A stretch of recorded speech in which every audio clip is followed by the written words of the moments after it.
I am Maria Garcia de Fleury. The Church of San Francisco is one of the oldest temples in Caracas and was built in the place assigned to the Franciscans within the foreground of the city of Caracas in 1593. That year, the construction of the church was an annex to the convent of St. Francisco, which is today the Palace of the Academies. The first explicit reference to the chapel of the Franciscan Tertiary Brothers of Caracas is found in the official books of the Franciscan province of Santa Cruz de la Española and Caracas. There is the annotation of a patent signed on July 5, 1693, and sealed with the highest seal of the trade, so that the treatise of the chapel that the Third Brothers intend to make in this convent of Caracas are made.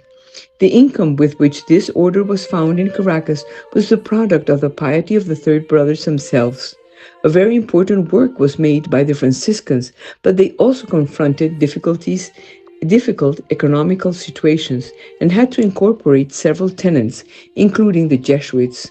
The Archbishop of Caracas, Monsignor Felipe Rincón González, wanted to promote worship in the Temple of St. Francis, and for that he asked several Jesuit priests from the Seminary of Caracas to collaborate with the chaplain and commissionary of the Third Order, Father Calixto González, since he was ill and already very old.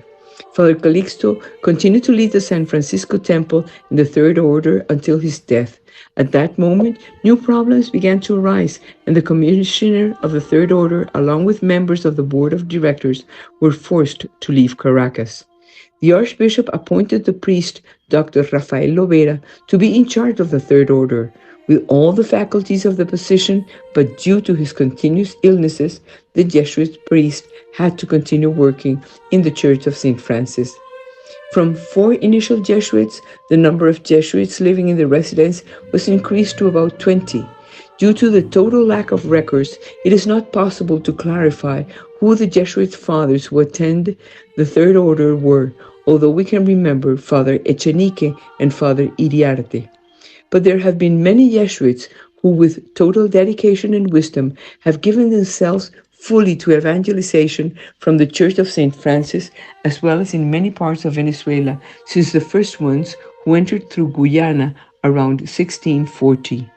The Church of St. Francisco since 1956 was declared National Monument. We thank the Jesuits for their work in education and social apostolate, especially their service to the Church in more than 100 years of evangelizing and spiritual work from this so important Church of St. Francis, where the proclamation of Simón Bolívar as liberator and Captain General of the armies was held on October 14, 1813, at the feet of the Blessed Mother and at the request of the then President of the Republic, Don Cristóbal Mendoza. Years later, on December 17, 1842, also in the Church of St. Francisco, the remains of Simón Bolívar were received for their subsequent transfer to the Cathedral of Caracas, demonstrating again the fidelity of our patriots and the Venezuelan people to God, because we Venezuelans know that with God we always win.